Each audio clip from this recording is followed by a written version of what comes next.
Electricity के कुछ मैंने यहाँ पर इंपॉर्टेंट फॉर्मूले लिए हुए हैं जो आपके बोर्ड एग्जाम के लिए महत्वपूर्ण होने वाले हैं, क्योंकि अगर आपने पीवाईक्यूज का एनालिसिस किया होगा तो आपने देखा होगा कि इलेक्ट्रिसिटी से क्वेश्चंस न्यूमेरिकल्स के जो आपके वैल्यू है वह बहुत ही ज़्यादा है।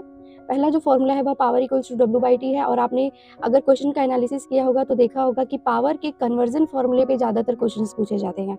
तो यहाँ के पावर के कन्वर्जन फॉर्मूला होता कैसे है, इसको हम यहाँ पर सीखेंगे।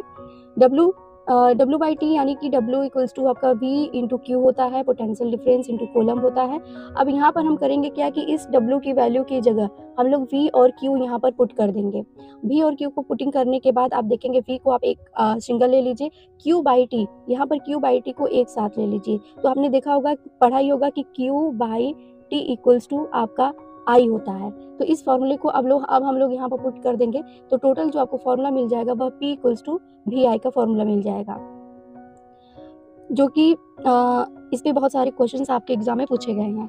अब हम लोग करेंगे क्या कि नेक्स्ट स्टेप में आई को हम लोग यहाँ से रिमूव कर देंगे, आई को रिप्लेस कर देंगे, तो यहाँ से आपका P equals to V square upon R मिल जाएगा, क्योंकि आप जानते हैं कि आई इक्वल्स टू आपका V अपॉन आर होता है बाई ओम्स लॉ।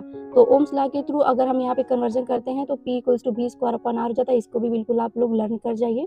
अब हम लोग यहाँ पर रिप्लेस कर देंगे V को रिप्लेस करेंगे नेक्स्ट वाले कन्वर्जन में, तो P इक्वल्स टू आपको आई स्क्वायर आर मिल जाएगा। क्योंकि अगर आपने पढ़ा होगा फॉर्मूला तो आपको पता है कि V इक्वल्स टू क्या होता है, V इक्वल्स टू होता है आपका I R, V equals to होता है आपका आई आर। तो इस फॉर्मूले पे हम लोग लेके चलेंगे, तो ये हो जाएगा आपका P equals to I square R.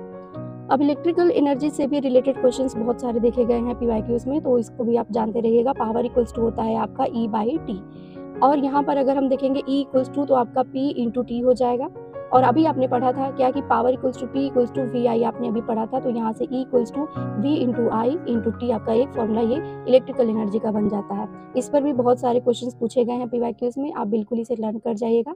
अब आती है बारी रजिस्टिविटी की। रजिस्टिविटी तो खैर बोर्ड का बहुत ही आपका फेवरेट फॉर्मूला है, तो इसे भी बिल्कुल आप लर्न कर लीजिएगा, जो कि होता है R equals to rho L by ए।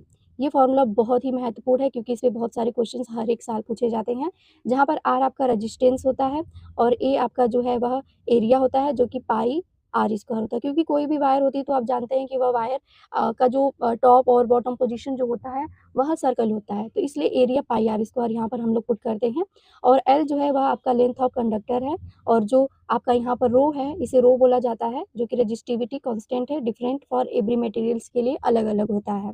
तो ये रहा आज के लिए इलेक्ट्रिसिटी का फॉर्मूला, जिसे आप बिल्कुल तैयार कर लीजिएगा, आपके एग्जाम के लिए बहुत ही महत्वपूर्ण होने वाले हैं।